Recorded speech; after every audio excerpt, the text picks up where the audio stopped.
here's our 30 seconds.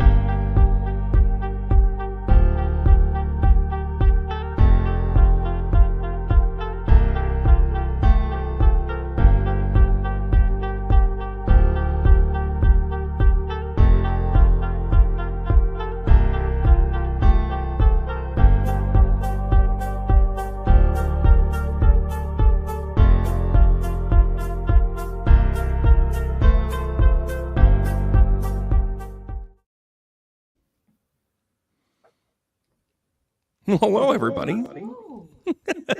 How are we doing? Why don't we do a podcast today? How do we feel? with Let's try us it here. out. Let's try what? We're definitely echoey. Mm-hmm. We're definitely echoey. Is that better? That's better, I think. Yeah. Oh, Is that better? I still have one, I think.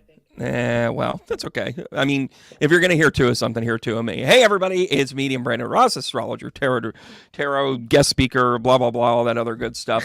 And with us this week is medium and coach, Lindsay Mastro. Lindsay, how are you? I'm wonderful. How are you? You know I don't like that coach term.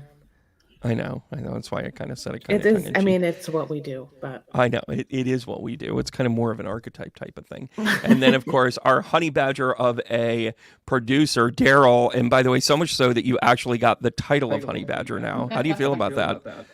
I love it. I think I earned it. Well, that's good.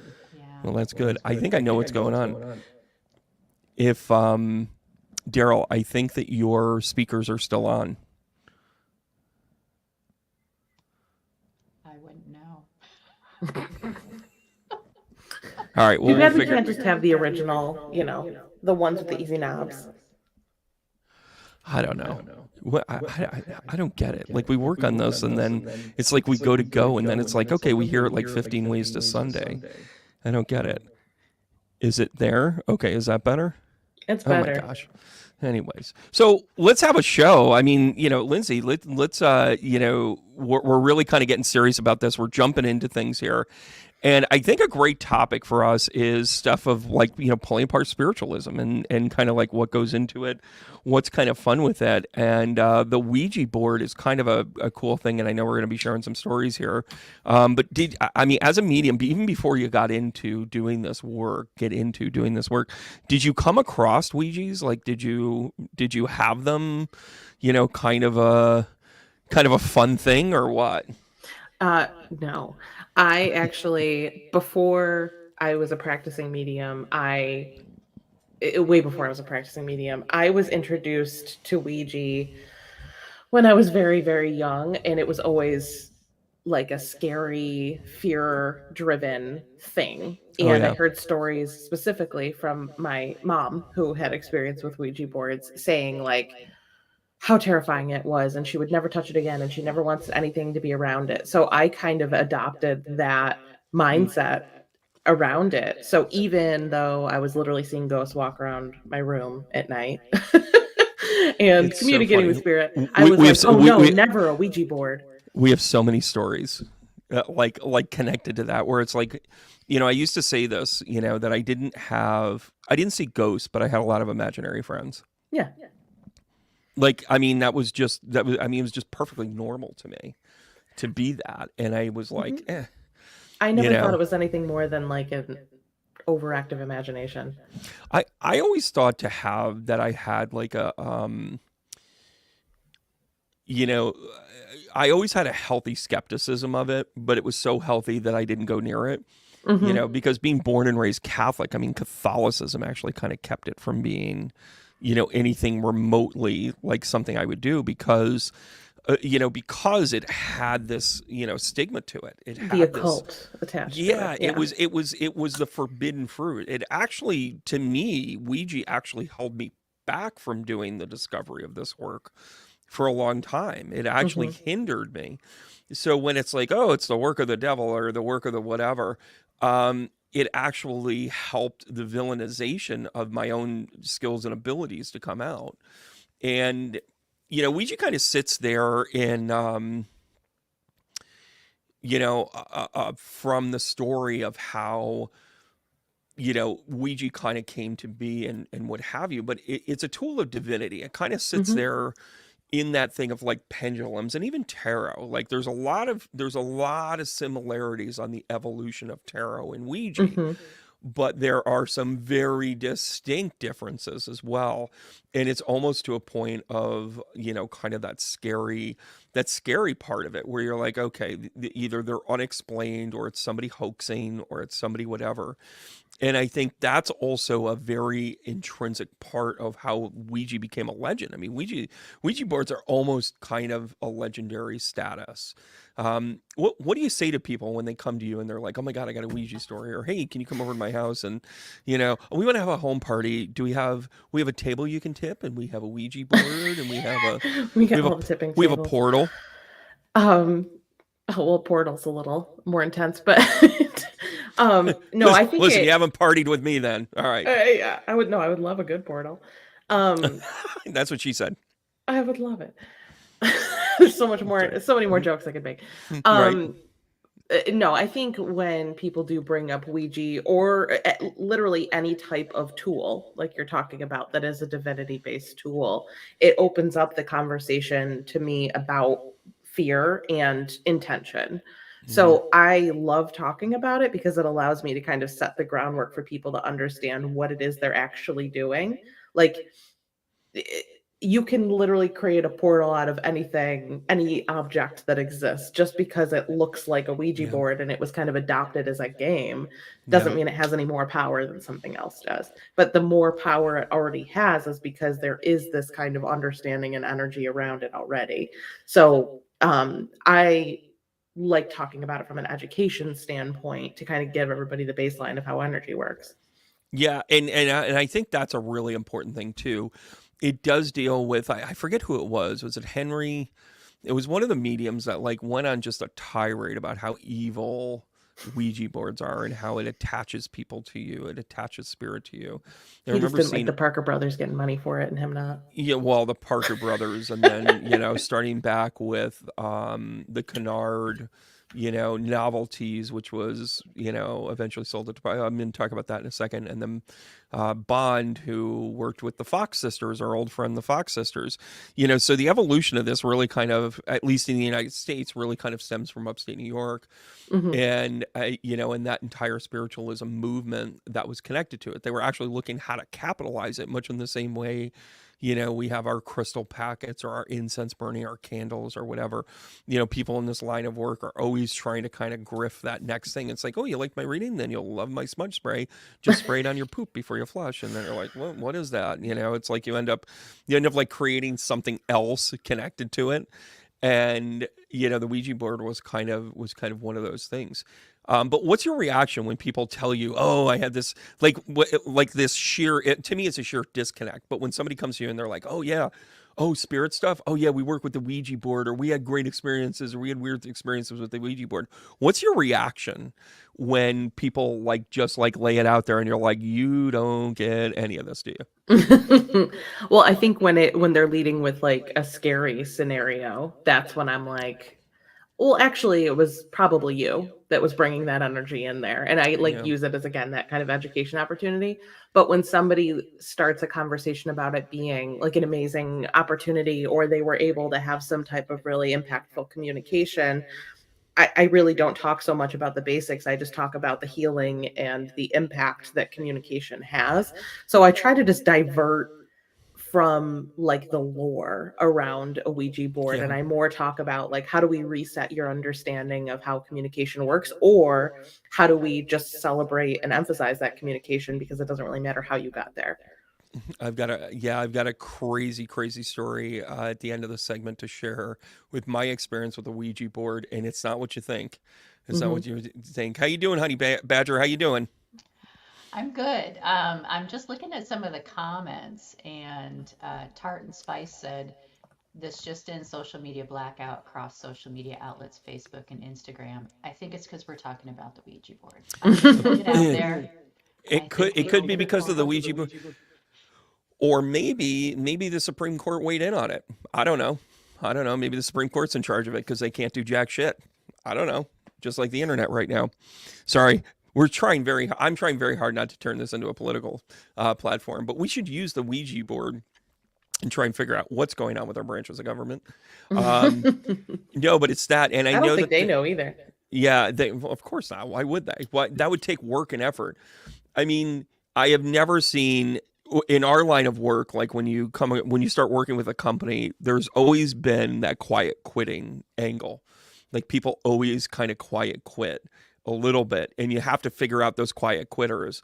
I just figured out an entire branch of the United States government that just quiet quit. Quiet quit? Oh, that's what I'm calling it from here on in. Like the Supreme Court basically quiet quit. They're like, yeah, I don't know. Okay, have a good day. But but what I think is interesting though about the Ouija board, and I want to talk a little bit about kind of the history of it. Ouija boards actually date back to even medieval times. They were called talking boards way back when.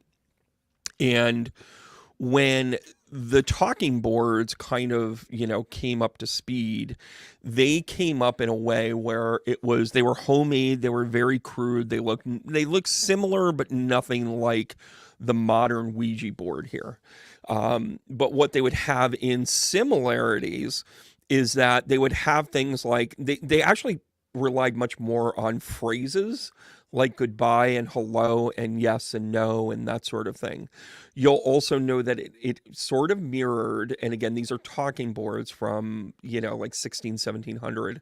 They would actually have symbols on them. They were much more symbol driven, like the sun and the moon. They would actually literally take pieces. That would be so much more accurate to how an actual mediumship reading goes. 100%. Is symbols. It reflected more of what tarot was doing, and tarot was actually kind of doing, it actually allowed you to merge those things. But of course, by the time it comes to America, you have the famous Fox sisters, and go ahead, look back into a few episodes ago when Lindsay was educating us on the Fox sisters.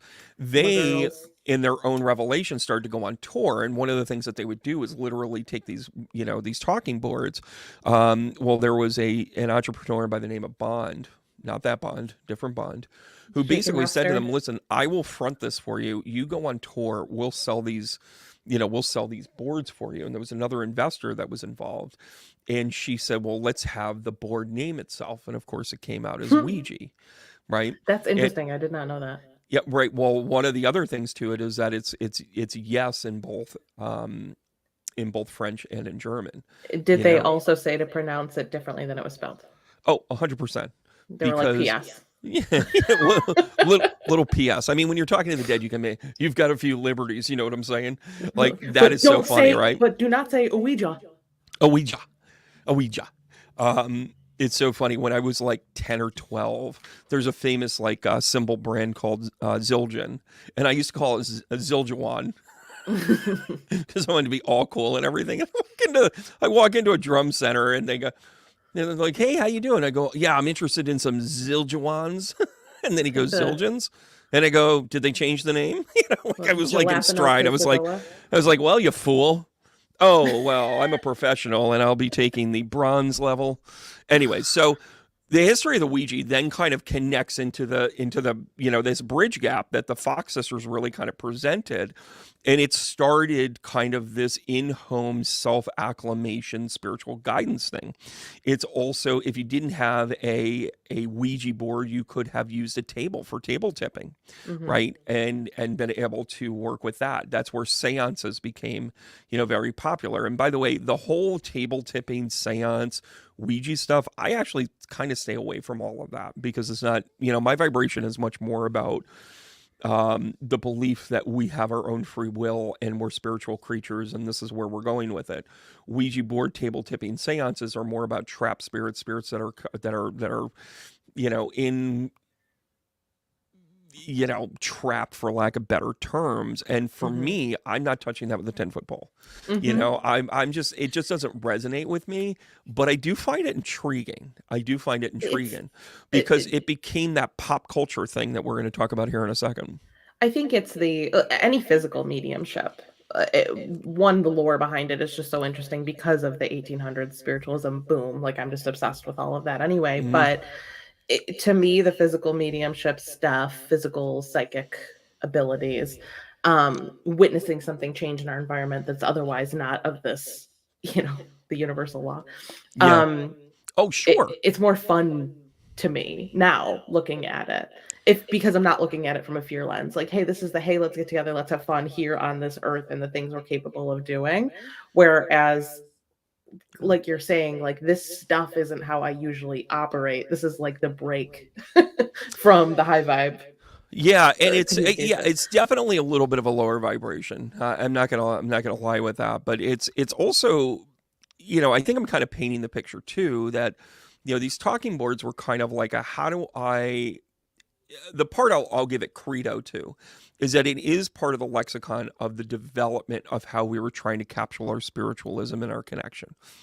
We use it as a tool to kind of be like, hey, we'll put words on a board and we'll put letters on here and then we'll kind of move it around. Well, there is also, in terms of how it works, you'll see that scry in the center there that you'll all kind of put your hands on, and then you all are contributing energy to it moving to whatever letters or statements that it means. And there's actually a medical term, a scientific term for it, and it's basically the electro pulses in your hand will jolt it, and then because we are a community, because we are a human species that cares more about fitting in than actually speaking the truth, we tend to kind of go along with it. So that person may push it a little bit, but then we pull it a little bit because we kind of naturally feel like we have to be part of the natural order to it.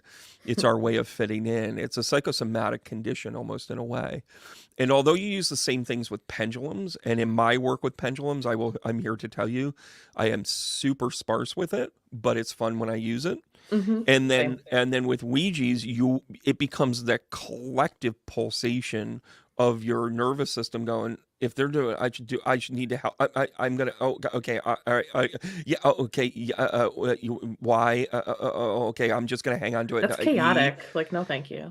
Yeah, but there's a part to it though that because, whether the creation influences our cultural dynamic or the cultural dynamic influences the use of it, that's what's interesting to me. Mm-hmm. Because we will kind of say to people like, "Oh, are you scared? Oh, are you whatever?" I mean, anytime I've ever been with people that work with Ouija, the first thing they want to do is, "Do you believe in this?" They want to know your buy-in to it, and it's like, "Do I believe in it?" I can go in the other room and just have a whole conversation with them. Yeah, right. I don't need this, So it's kind of interesting. And by the way, see also EMF equipment when people go in and work with, work with EMF equipment. Have you ever been on a ghost hunt Oh yeah. where you're like, okay, you show up and you just know it. Like you're just like, okay, I'm sensing it, I'm seeing it, I'm feeling it. And then the I other person is like, um, yeah, they're not yeah, they're so like enthralled by what's going on. mm, I did one really good one that I did was at the Erie Canal Museum in Syracuse. This is years oh, ago. And I I love museums. it was oh it was just a really cool history. We're in New York, we're on the canal, like the whole deal. And where I was raised in Canal Town, it was like you had to know everything about Oh the yeah, canal. that's So this was you, cool. that it's kind of funny because I think that's part of the reason why you and I click so well is because I also grew up in like a river town. Like Hmm. that was so like there's so much energy, Hmm. whether you want to talk about all the textiles or the slaves that came through, like they're all like all of this energy flowed through the town that you're in, and in any given place you walk into it and you're just like, oh, this isn't good. Yeah. A Like little you're just like, strange. what? When I walked into this place, they give you all the equipment. They give you Yeah. the EMF things. They give you the big cones that you're like listening for voices. They do the Do-do-do, little lasers do-do-do, on the wall that like, ooh, if do-do-do, you walk by. do-do-do, Yeah. do-do-do, And do-do-do. I walk into this ballroom, everyone's got all this equipment. The person I went with, had I think something, EMF or something in her hands. And we walk into this ballroom and I literally see 50 people just like dancing around in period wear. And they're like having a wonderful time. They're partying. They're like showing me what this place used to be and how it was used. And then of course the tour guide's like, the stories that happened in this room. And I'm like, Oh wow. these folks are having a great time.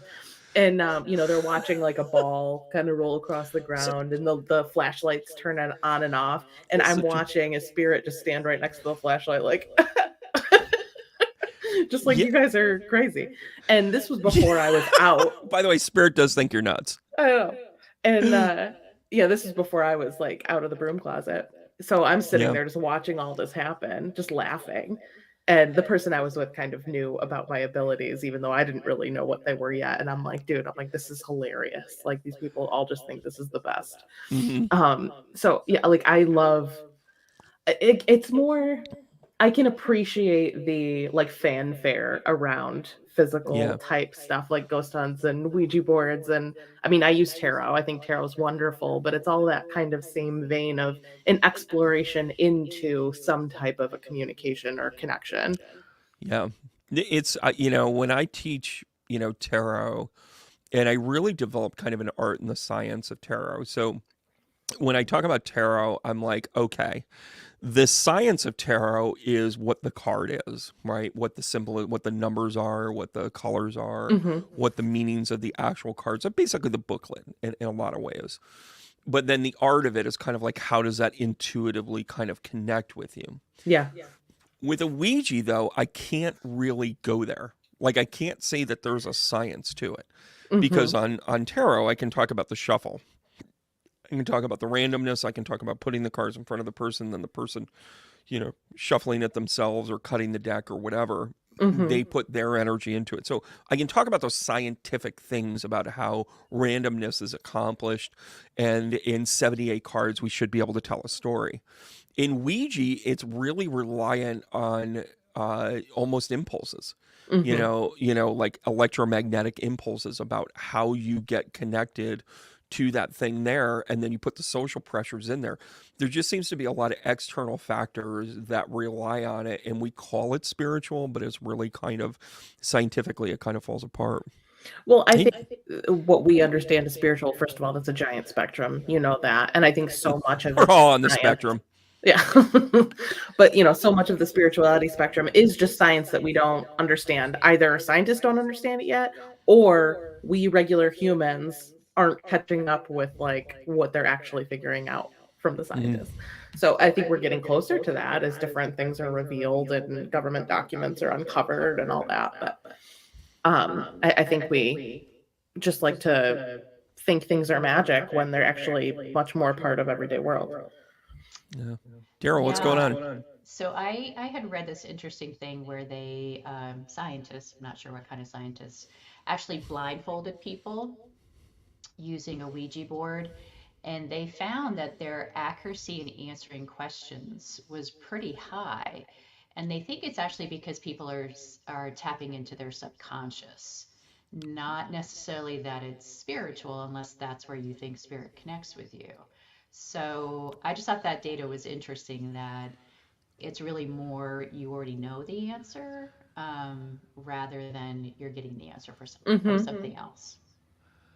I think that's interesting too because, well, first of all, we all know that was actually a very famous one. They captured most of it on film. It was with Dr. Peter Venkman out of NYU. I just went Ghostbusters Wait, on you. the Ghostbuster? Wait, what? She was you were -2 when that movie No, came I out. was Anyway, born when Ghostbusters came out, but I was maybe like two. okay, +2. Um, but no, I mean, I think anytime we try and quantify that, I think that's interesting that they would find a incredible amount of accuracy. I mean, I do believe in the subconscious. I do believe in that. So maybe the instructions of a Ouija board is put a blindfold on, right? Maybe the instructions of a you know But then I'm they'd gonna see all the demons. I'm gonna say this, and it sounds I get told I'm like cocky and arrogant all the time, so I'm just gonna file this statement under that right out of the gate. I'm just gonna live it. I'm just gonna be my best self here. Embrace Um, it. it and in a moment of honesty, when I get invited to stuff like that, and I've got invited to home parties that want to do seances and that sort of thing, what I'm about to say comes off really kind of crude, but when you work at it for a living, you have to have this. there's such a thing as spiritual leadership and spiritual equality, right? If we want to be in a room full of people that, that invite my cousin that needed to be convinced because of whatever, Hmm. this isn't going to go well. If I'm the spiritual leader and I'm at a home party and this one's a little skeptic, okay, fine, I'm still in Yeah, right. charge. Right. So I think that that has a lot to do with the success balance of a Ouija board.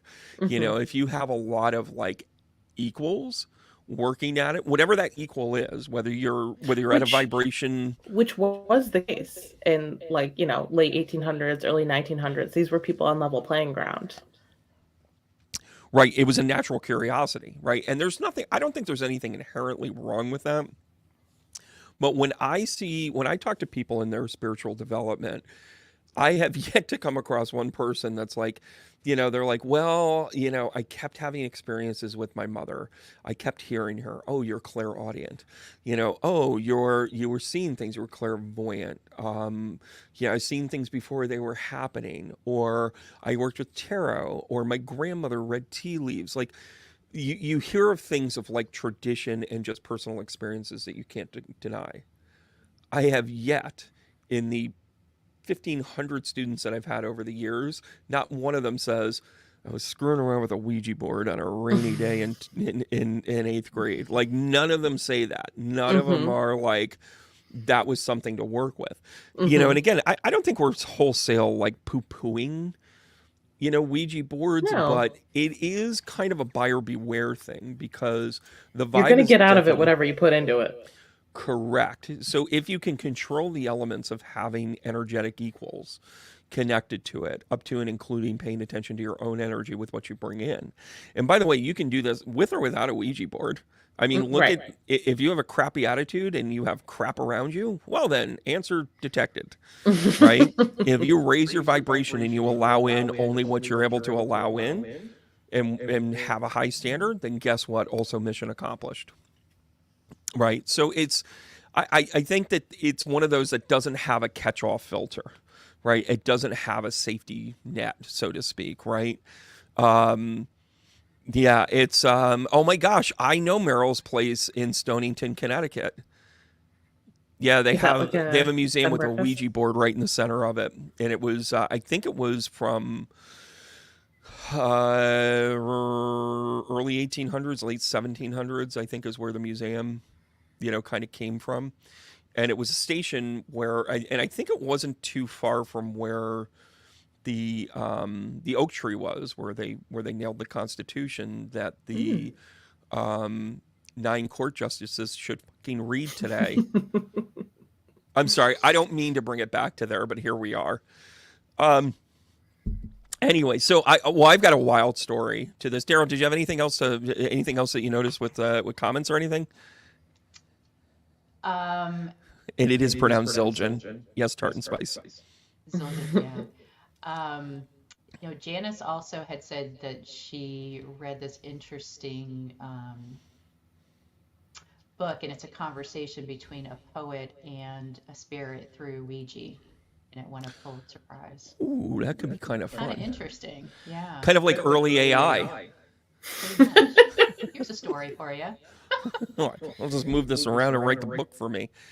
Do you know how many offers I've had now to write a book a month on AI? Really? Oh, it's crazy. Congratulations What, on your like, book. what Would you about like it? to write in like it's I almost want to try it, but I don't want to open up my thought process to AI. Which by the way, I think that should be our next show. We should talk AI? AI. Yeah. Let's do it. See you're a smarty pants, so I love AI. you're gonna get that really because it scares me. Well, it's terrifying and it's in the wrong hands and it's absolutely going to end us all. But Mm, in the meantime, I'll use the shit out of it. yeah, but don't you? Oh God, we'll save it for the next show. But yeah, and I also see. Go ahead, Daryl. I was just gonna say, Penny just popped in to say hello. There we go. Our new format is taken off tomorrow. Penny will be our guest tomorrow. We have other guests lined up next week, and then of course Lindsay's going to be a regular here on our show because she not only helped us develop it, but she's got so many great ideas and I'm experiences. just so interesting. You're just, well, not only are you so interesting, but it's Just kidding. also, this is my own version of the development of the Ouija board where I meet a lot of really cool, influential, smart people. Like I just do. Like, and again, once again, call me arrogant, call me conceited, whatever. I like to hang out with smart people. I like to work with people that really kind of have their act together, that are naturally curious, right? Yeah. Well, that's Anybody. curiosity's Yeah, I the mean, only thing that leads to knowledge. Ted Lasso would be my best friend, right? Like, Can hey, one of these smart people just solve this issue of AirPods constantly falling out of my ears? what's That would be going on great. with that? I don't What's going on know. with that? I have weird ears. Are you really wearing a Zeppelin shirt? What do you mean, really? Like, of course I am. So I have to tell you, I've been finishing the vocals on a song. I'm gonna put out music. Like I need to. Like it's been in my soul. It's been in my way. It's been the reason why people are like, Brandon's weird this week. It's because my head is there. This week? And I work on it a little bit each day. And by the way, I am blanking out my background because I just didn't have time to finish it. I will reveal it here shortly. But I worked on all of the parts except for the solo of a song called Thank You, because I just think it's a great tune. It's in the range that I can say, I'm not going to go out there and sing the immigrant song, let's be honest, but I can pull off Thank You. And it's funny that there's that you would wear that shirt today. Of course you would wear that. I also have a couple of originals, and people are like, oh, here you go. We're a band, so we can hear your crappy originals. I hope it's better than crappy. But it's really kind of an outlet. Well, listen, I know we're going to run out of time here quick because we got to get into the thing. So Penny, welcome. Tune in again tomorrow. We're going to be, Penny and I are going to be together again, and here we go. But the part of it about the story I wanted to share, and I know we want to get into our top 5 here. I actually had a wicked experience with Ouija. Oh, and by the way, just to finish the history of Ouija, in 1967, and I think it was purchased in 64, the Parker brothers bought the Ouija board. In 1967, it was that late?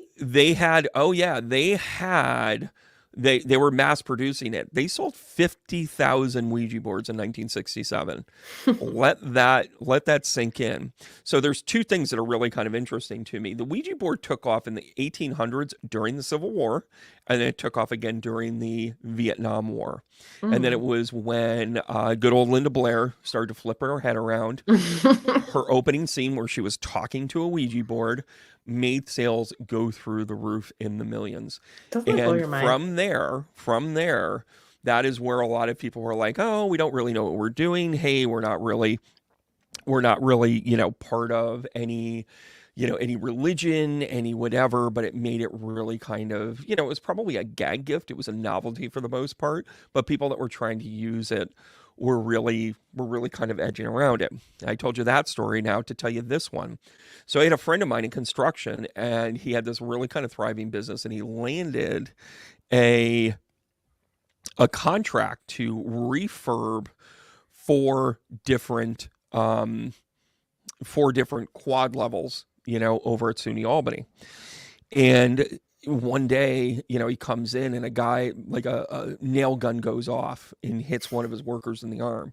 Oh my God. And they're like, who the hell did this? And, so what, just anomalies, people stepping off of things.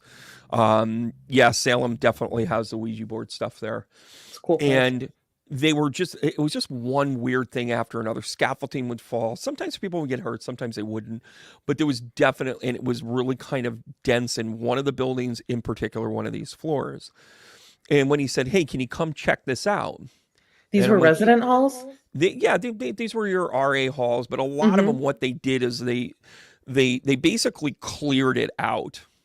Yeah. And then they were, kind of bringing it back in. But there were certain rooms that had updates for whatever reason. They had mold abatement or something or another. And when this one project manager was like, yeah, it's just a bunch of, something told me to call you. And then we come to this one where it was a quad room where there were, 4 bedrooms, 4 double bunks, 8 people, whatever. And it was a good size room. It was like a, 30 by 30 room. And that was like the living space. And the carpet was still there. And I go, dude, I'm like, why aren't you redoing this one? And they were like, well, they told us to skip this one. And they were pretty adamant about it. Weird. And I go, guess what we're doing, everybody? Everybody grabbed a corner. We ripped that sucker right up. Right in the middle of it was a Ouija board planted. They had other Necronomicron stuff all over it and a whole 9 yards. And I just went, so here's what we're going to do. I'm going to smudge. I'm going to do my clearing. You're going to call a priest. You're going to go ahead and get some holy water on this. And then I'm going to remove myself from this equation because I am not it. Because that's yikes. And the project manager was just like, oh my God, like this is bad. People are taking pictures of it, and it was Who were the weird. people that said to skip that room? And like, that's my question. Well, they said that the rug had just been put down. Meanwhile, the rug looked pretty sus. Like, I don't know if you've been to a college dorm room before, but they're pretty sus in general. Yeah, a black light's probably not going to pass anything. Well, oh my gosh, there's so much in the background there. Like, why did they know about it? Why did they say to skip it? And there was definitely some it was just ill will stuff. Like, if to they me, were it wasn't. concerned, they'd be like, get it out of here. You would think. Meanwhile, they also had like they had like a $15 million budget for these. Like, what's one more room? You know what I'm saying? Like, it was why not give it all one look? That was just the politicians' room for New York State. That was just okay. We found their actual. We found their actual headquarters. It's the Sheldon Silver Wing. It was the no, but it's no, who's the other one? Spitzer. That's where he would meet his out-of-state guests. I have a good story about Spitzer. Oh my God, don't we all? Well, not that good. We should have. Oh my gosh. So I know. Oh my God, the stories. But the worst part is like when there's 100 benign stories about Ouijas, and then there's one shitty jerk, that wants to bury it under a carpet and put, Seigel things that they don't understand that make it look horrible. And I didn't know what I knew then, but it's funny. I'm wearing my Archangel,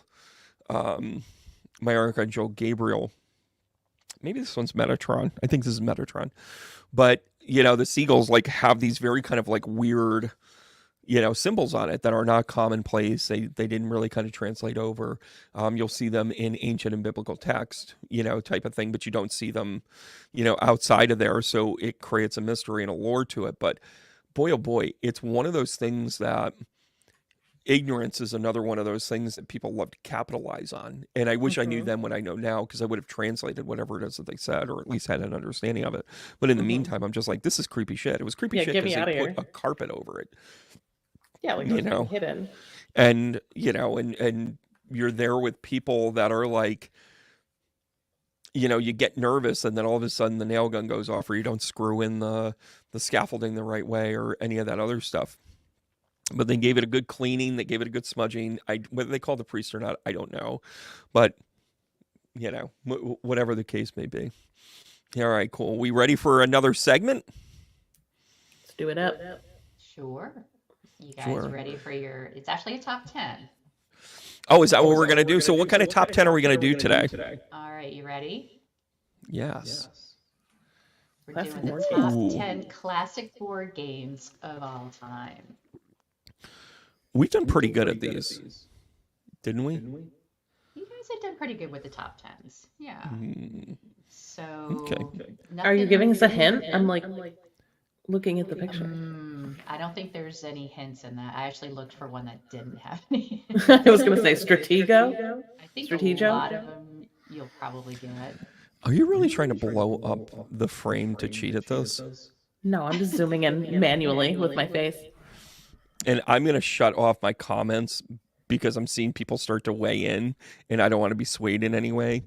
Yes. All right, so Lindsay, guess first. Go ahead. Monopoly. Is Monopoly on there? Monopoly is not in the top 10. Okay, I already give up. Believe it or not, I was surprised by that. This was like one of the first games. I know. All right, how about chess? Yes. Do you want to know what number? Sure. Okay, chess is number 2. Okay. I'm sorry. So I got one. We're going this route. Checkers. No. What? Nope. I'm glad that the echo is on. What? It's twice the dumbfound meant. That's a new word. Twister. Oh, it's actually not top 10. It's number 15 though. What's checkers? Checkers actually didn't even make the top 20. Ridiculous. Can you believe that? Ridiculous. Yeah, I know. And how did Monopoly not make it? I have no idea. I have no idea. Okay. Oh, Well, I got one. A fluke. Well, it's Lindsay's turn. Life. Yes, number 8. Okay. How about Chutes and Ladders? Chutes and Ladders is number 14, not in the top 10. Candyland. Number 11. You So just missed the top 10. These are my childhood. I know, I love Candyland. How was Monopoly? I'm still upset about Monopoly. I can't believe Monopoly isn't. How about Risk? Yes, number 7. Good job. How is Monopoly not ahead of Risk? I love Risk. I But don't know. I didn't make the list. We can thank our friends at Ranker. How about Sorry? Oh, yeah, number 6. Ooh. Nice. Deep cut. Trivial Pursuit. Yeah, number 9. All right, you guys have half of them. Half of the top 10. Ouija. No. Not even in the top 20. Well, no, there's Monopoly. How about Cribbage? Ooh. No. Like what? I have so many questions. I know this might not be a board game. Mancala. No. That's I mean, it's on a board. Yeah. Like this is classic games, but it's on like top 10 of all time or something like that. Well, this is top 10 of all time. Classic board games. Oh, classic. Okay. Yeah. So Number 1 is hanging out there. I'm actually surprised you guys. How about Uno? That's not a board game. Well, It's a card game. Checkers is, and it's not on. It's the board game. I'm sorry. Oh, can I go again? I'll hang on to this. Go ahead, Lindsay. Oh. I'm like trying to figure out what's in my basement. Board game specific. Smells musty. Oh, that's not a board game. Go. I can't think. I'm skipping. I'm passing. Okay. How about darts? Darts. A vertical board game. Try to keep it clean. Really vertical. It is. Is it my turn now? All right. How about Scrabble? Yes, number 1. Scrabble is number 1. That's Okay. Ouija opens portals. Scrabble opens your mind. Scrabble is number 1? Is this why Words with Friends is as popular as it is? Probably. Probably. Definitely. So, what other board games could there be? Clue. What about Clue? I said, would you like a clue? Yeah, I'm going to guess Clue. Yes. Number 3. Clue is one of the clues? Is one of the things? What about backgammon? Oh, wait. Lindsay gets a turn in here. Hold Oh, on. fucking. I gave her like 5 guesses. I gave her 5 guesses. Number 12. Okay, what's on a board? Did I say I said Candyland already? Mm-hmm. He said Chutes and Ladders. I don't know. I literally can't think of it. It's categories. It's not even on a board. It's number 17, though. Okay, this is BS. I love Daryl's ability to find lists that just make Lindsay goes, this is bullshit. The whole thing is bullshit. It's not even bullshit. On a board. It's I was bullshit. just throwing stuff out there. What about the what was the buzzer one? Operation. Oh, I like that one. But that's not really a board game either. It's number 19.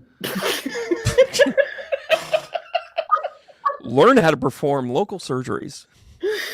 You know, sponsored by Holiday Inn. You know, it's like it's a pressure game, man. Like, how many more do we have? Yeah, how many are we missing? And what numbers are they? Okay, number 4, number 5, and number 10. Okay, perfection. Oh no. Mm-mm. Okay. Oh, remember that? Was that the one where the board popped up on you and you had to like finish it before? What about Yahtzee? Not really a board game, but plenty of dice. It kind of let our light to. Not really a board game. All the dice you could need. All the dice you can need. Gateway to gambling. That's what I call it. Gateway to. Oh, well, it's not really a board game though.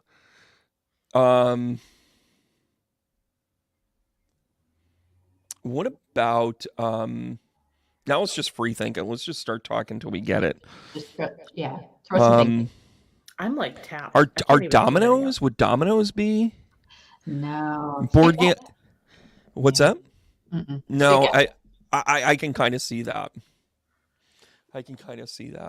I'm drawing a blank here. I can't think of anything else on a board. Was Stratego on there? Didn't you say Stratego before? Mm. That's basically Risk, right? Oh, what about Battleship? Yes. Number 3. Battleship was one of those. Number 4. Was I the only one that would like stack all the ships? Put them all in one spot. Like I just like my Navy was dry humping itself. Like there were only like but once you found me, I was over. Right? Like they were just like. And by the way, I would make that sound. I'd be like, and then they'd be like, "You're cheating." And I'm like, "You just won with like 6 words." Right? Like, how is Monopoly not on this fucking list? That's sorry, ridiculous. I'm swearing, but it's horrible for the ratings. But one of them is technically not a board game. Yeah, here we go. That's why we say shit like darts. But I loved this game when I was a kid. I wouldn't have put it on here, but I loved it. What is it? Had chips. Huh? Had chips that you had to. Oh, Connect 4? Yeah. I can see that though as a board game because the board vertical. Is upright. It's another vertical one. Another vertical. Oh my gosh. Lindsay, what are you trying to make me say? I don't know what you're thinking. I'm just talking about dimensions. Oh, I'm thinking that. Go ahead, say it. How about pool? Like, how ridiculous is this list going to be? Oh, Marco Polo. The pool is the board game. It's like in the corners, in the hot corners, hot, cold. So how many do we have of the 10? You have 9. We have 9. So we're really just missing 1. Mm-hmm. Come on, we can do this. Kind of tough. This one might be kind of tough. What's that? This one might be kind of tough. Well, I would think so, since it's the last one that we're getting.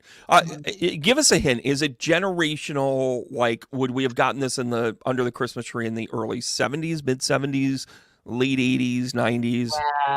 You and I would have had this probably early 80s, late 70s. Early 80s. Okay. Barbie's dream date. Thing. No. I'm like He-Man. Like, was there a He-Man game? Say all you want. I learned a lot about fashion back then. Hey, 2 sisters. Is it based on like? No, it is a classic game. It's not based on like a movie or anything. No. I would say this was just short-lived one. I think this is going to be tough for you guys to get. I would never have guessed it. What was the one where you were rolling dice, but you had to get dice combinations in order to move your piece? Is that it? No. Was it, I don't know. I'm going to go over to the comments though. I have no problem cheating at this Somebody point. somebody just said trouble. Yes.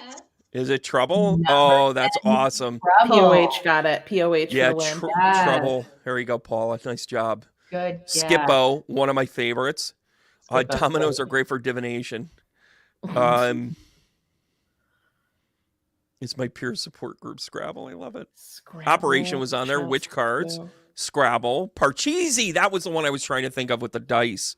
Oh, Aggravation. I don't think I've ever Checkers. played Sorry. Parcheesi. I Yeah, don't it worry was about it. cheesy. How does It was- Monopoly How does not show up as number one?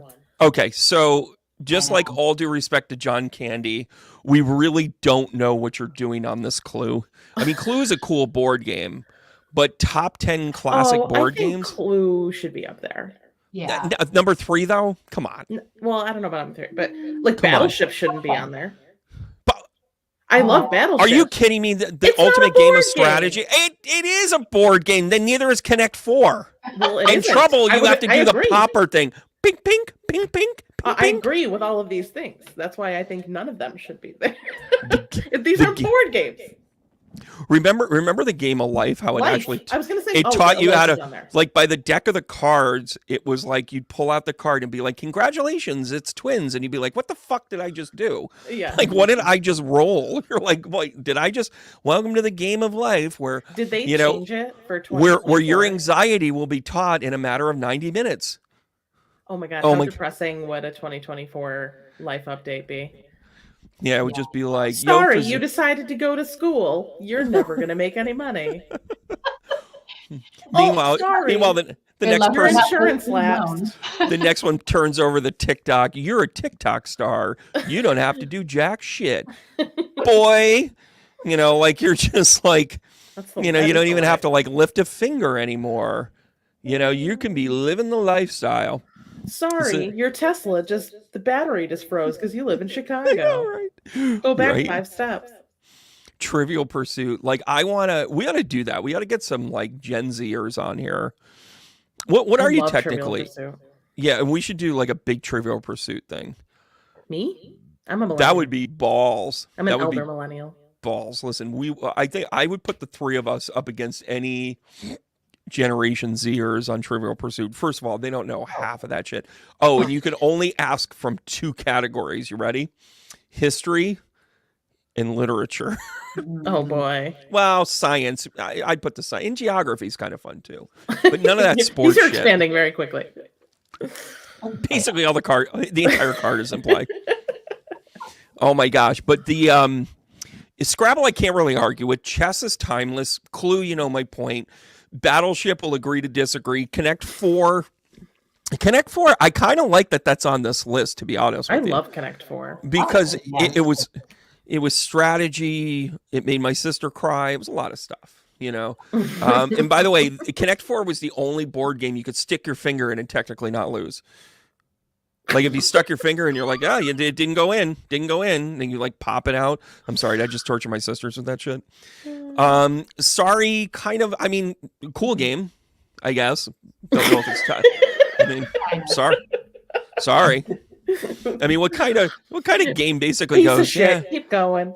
wah wah. Risk is one of the ultimate games of all time in terms of strategy and whatever, but you got to be in it to win it. It was almost like the precursor of like Dungeons and Dragons. Like this is how you're going to it's take like stuff D&D. over. You had to develop your troops. You had to develop your cannons. Wow. Anyways. It was a commitment. To Oh play. yeah, it was like It was all day. you didn't say we've got 20 minutes. Quick game of Risk. Like you never did that. Maybe Uno. You know, maybe Gin Rummy.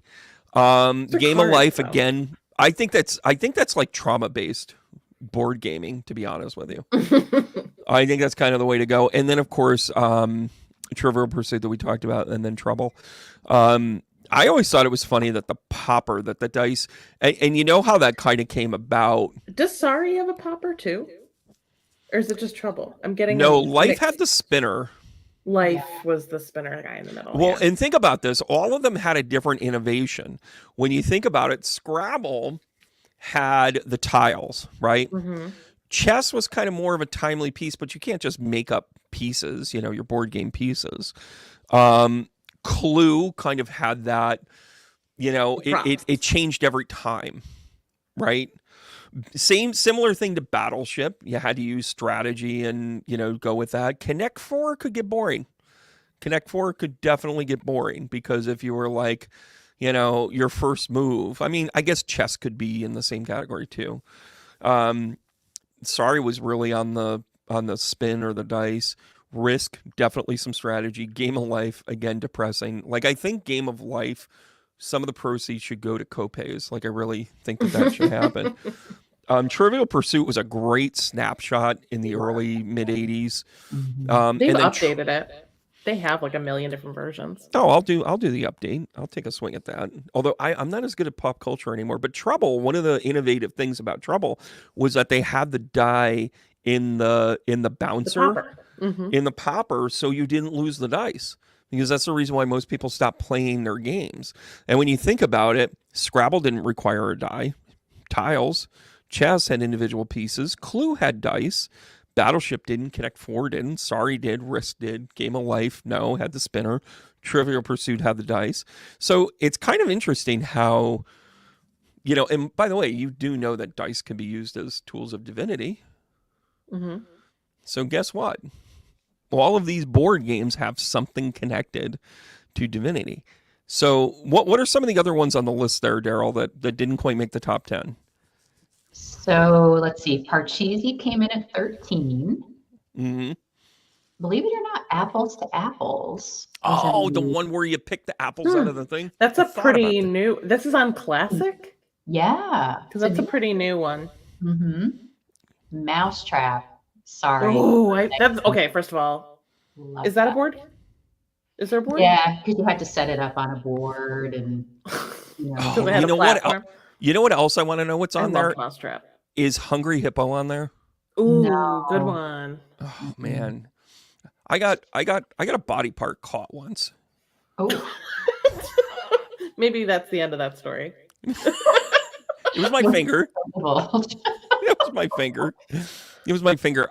So the thing got clogged, so I went down. I did a little, frontier medicine and went down the gullet because I was trying to just push it through, and then my finger got stuck. And then my mom says, "What are you doing?" And I'm like, "I finger stuck." And then she goes, "At least I know where you are." Also should contribute to copays. All right, what else is on that list? Okay, number 20. This is kind of a classic, but I don't know if I would call it a board game either. Mahjong. Oh, yeah. That's another tile game. And Dominoes wasn't on there, though. No. Mm-mm. And Backgammon wasn't. Oh, no, you said Backgammon. Somebody said Backgammon. It was number 12. I think. Yeah, well, okay, but it was on the extended list. Okay, all right, well. Yeah, look at this. Emily chiming in, she's kind of okay, I like Clue, never got into Risk, says Rita. The kids have the travel trouble game. It's probably got one of the ping ping. By the way, trouble. parents love to hear that from the back seat. Ping ping ping ping ping ping. Roll again. Ping ping. Shop it. We had Travel Perfection. Imagine. Oh my God, I remember that. But it was in the Pop-O-Matic. The Pop-O-Matic. Paula got that one. Yeah, we ought to have game nights. Whatever happened to game nights? Did we ever... we used to have game nights growing up when all the neighbors would come over. It was before TV. It was, TV was It was before programming, I should say that. Yeah, it was before, definitely not into the 67 channels. Mm-hmm. I remember we would do a board game night, and we'd have the neighbors come over. And they clearly didn't want to give me, a game piece. So it'd be you're going to be with me, because they were we really want you to go to bed so we can drink heavy or whatever, whatever they did. And see also, copay. So, I remember when Trivial Pursuit came out when I was about 11 or 12. When I would say somewhere around 83, 84, 85, somewhere in there, Daryl. Yeah, sounds about right. All right, go get a honey badger. And then and I remember having one of those, and my parents would have people over, but it was really kind of like a drinking night, right? and they would play games all night long. By the way, Monopoly was like their biggest night. That was their night where they would have a ton of fun. Talk about And table tipping. yeah, and right. And meanwhile, we're expected to do things like, connect the dots with those things. And Twister wasn't on there. I mean, super popular from where I No, come from. Twister, yeah, Twister was number Yeah, 50. I don't think you've lived till you played Twister with your cousins. I'm just letting you know. Wait, I I don't showed know. you. So, Maybe Oh my god, everybody! I'm maybe I'll just skip kidding. the cousins. Okay, all right. Twister is excellent Jamaican, with strangers, to be like, oh well, hi, how you doing? get There to you know go. you. What's Uh, that? I said it's a good get to know you game. Um, Daryl knows what's up. so Trivial Pursuit actually was invented in 1979. I can kind of get that. I can kind of get that. I remember I was definitely so probably by the mid '80s is when that really started to take off a little bit. You know, um, but what about It's game nights? hilarious to read the cards now from the original game. You're like, oh my god. And some of them are just so like no one would ever know this. Well, think about what games we would consider popular today. Like Cards Hmm. Against Humanity, I think is the one that everybody talks about. Hmm. And when we're on retreats, we play, and it's pretty revealing.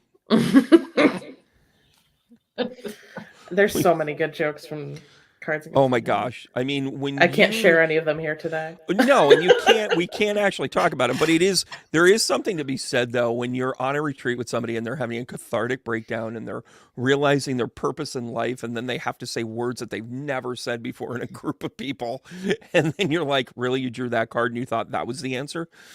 Um, it's kind of talk about icebreakers on another level, but I think it's a beautiful. I think that's the fun part. And Boulder Dash was another one of those that was Mm. kind of like a where you kind of like made things up.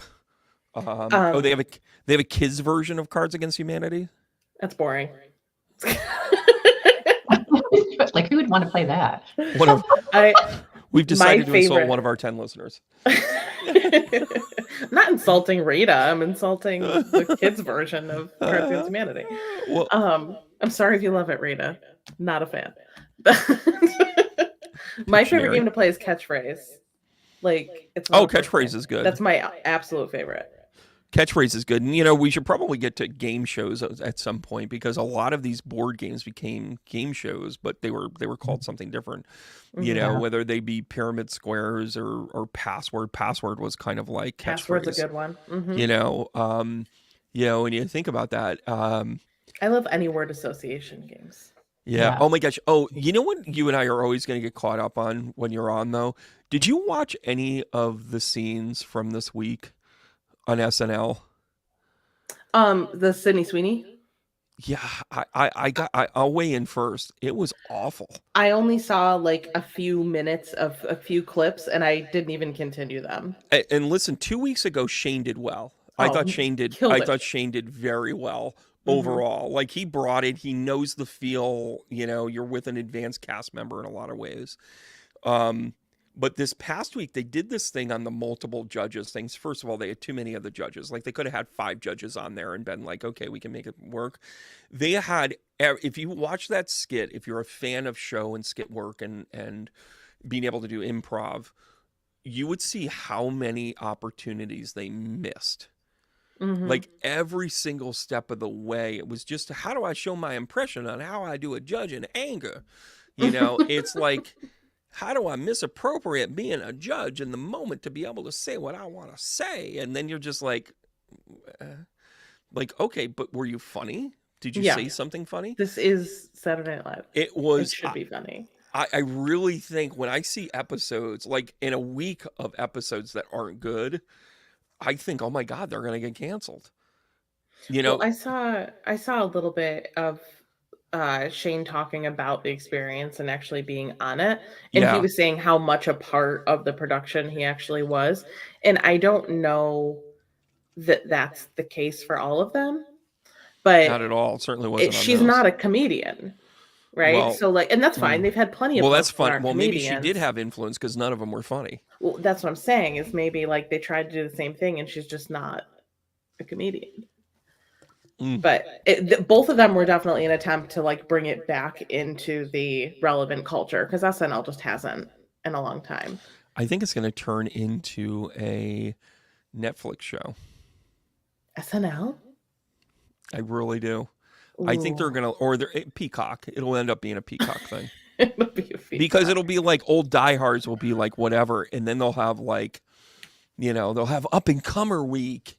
And then you'll just be like, oh, so a couple of people that aren't fine tuned, that haven't been able to work the craft, that haven't been able to work under the tutelage of whatever. One of the cool things about improv groups is that you get with a seasoned person and they pull you aside and they go, listen, you got to do it this way. You got to do these things. That's why it's like, Chevy Chase was a jerk because he didn't want to show you. Bill Murray was a god because he went, watch what I do. And that was, and then you had the marginally funny people like the Dan Aykroyds, but he was a grinder, man. So you had to take pages out of his. He was a book. workhorse. Yeah. He was an absolute workhorse. And by the way, so was Phil Hartman. That's why everybody loved Phil Hartman. Like he had that one note that he could go back to. I was like, how do you do that? Well, I like to go back to that little thing that your mother and I call the weekend. And you're just like, okay, that's funny right there. Yeah. Right. Just delivery. It was about his delivery. It was about those things. And I don't think that they have that because I don't think Keenan is really all that in depth. I don't know how we got on this topic, but I wanted to chew your ear off about it because I think that the creative part of where SNL is going is really kind of losing it. Like, and it's frightening because it's I think they put so much stock in Shane like revitalizing SNL that they were hoping that they could just ride on it. And I heard a lot of conversation with people surrounding the Shane episode and like, oh my God, this is SNL's resurgence and this is so great. And I'm like, this is one episode. And then they only just proved it by this week. Like I didn't watch any full clip of anything because I was just like, that's just not interesting. And I kept scrolling. Was it last year that John Mulaney was on? Yes, I think. And I thought he did it. It was around his new special, right? It was him kind of doing his comeback, basically saying, "Hey, listen, I'm clean." Him and Olivia just had a baby, and he's like, pulling it together. Great. That was a great episode. I mean, and they nailed it. And Nate's episode was great. I thought Nate's episode. I'm seeing him on Friday. Are you? Well, I know he's up here in a couple of weeks. Yeah, he's in, and we have to do a special. One of our specials is going to be, I'm going to say his name because we're chasing him. You know who? I don't know who we talking about. He's here in a couple of weeks. You got to fill me in. Mike Birbiglia. Oh, Birbigs. Yeah, actually, I might go to that show. Good, then you should come in studio and we'll do a show then.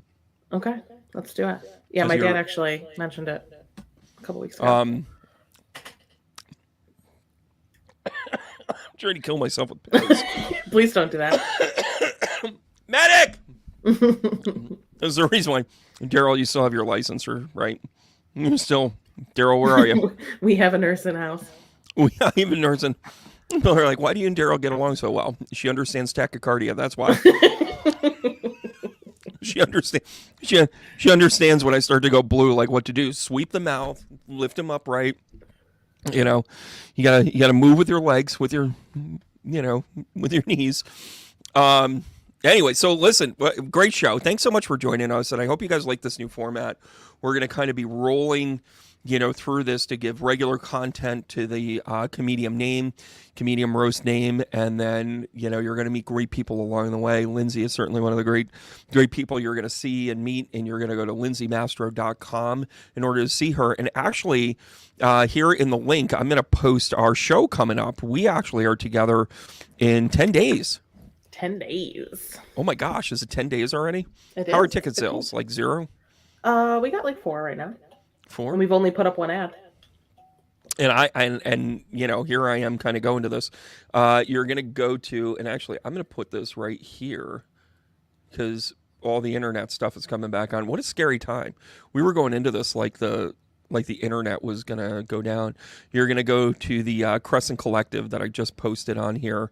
You're gonna go right here, Crescent Collective, CNY.com. Did I get that right? Yep. And then click on classes and events and click on Twice the Spirit. Look at that. Twice the Spirit. Is that what we called it? That's what we called it. Good. And by the way, also in upstate New York, further east, you're going to pay attention to 420 because we're going to space this stuff out. And I'll in pay attention to 420, $420. we're gonna be in, I don't even know what that means. We're going to be in Canajoharie. Talk about haunted spaces. We're going to be at a place called the Van Alstyne Mansion, and we're going to have some kind of cool stuff on that day. But we're planning that out, and then we're going to have a time back here in the Capital District in June. So we're really kind of rocking stuff out. It's kind of fun. It's kind of fun. So that's our collab. That's how we're working together, right? Yeah. Yeah. All right, cool. Hey, Daryl, did we miss anything? No, I don't think so. Did we factually make shit up? Usually. Only when your lips move, Brandon. We have come up with a better list for classic board games. Yeah, I blame Ranker. It's all on Ranker. The public has spoken, I suppose. Mm-hmm. You know, Ranker is one of those things that are like invaluable tools, but maybe we should partner with them and get them to really kind of like work with us to get it right. And then we're just gonna give them the correct answers. And we're gonna work with them. You know, like if I was elected president, the first day I'd fix all the fucking Ranker lists. Hey, that's more work than the other yahoos have been doing in the last 20 years. I wasn't even there. January 6th, I was out of the country. But it's also, but I also like the progress and kind of, you know, stuff like that with the ranks because, you know, I hope you guys get it. Like we talk about Ouija and then we talk about board games because we call it what it is. There is kind of a draw into the pop culture and kind of the energy about how we step into things and we think we're spiritual, and then you're like, oh, that's not very spiritual, but yet it has a spiritual root to it or a spiritual connection to it, and it kind of grows itself out. So that's kind of what the goal is with this type of stuff. And in tomorrow's show, when Penny joins us, we're going to talk about astrology. We're going to do some old-fashioned astrology stuff. We've got some exciting guests coming up next week, and Lindsay's going to be back on in a couple of weeks. We're going to have you back on right before our show again that week there. So we're really kind of putting something together. And yeah, any last words? Go play with the Ouija board. Let us know how it goes. If you open a portal, you're going to want to call Ghostbusters if you really screw up. Call Bill. Daryl, we didn't miss anything? No, I would say just don't contact Zozo. He's not good. Go to your refrigerator, close it, unplug it, and throw it out the window. Oh, I'm sorry. You need Ghostbusters for that. Anyways, all right, guys. Well, thank you so much. We're going to give each other a hard tap to remind one another to love and care for each other. And I promise we'll do better next time. All right, guys. We'll see you guys soon.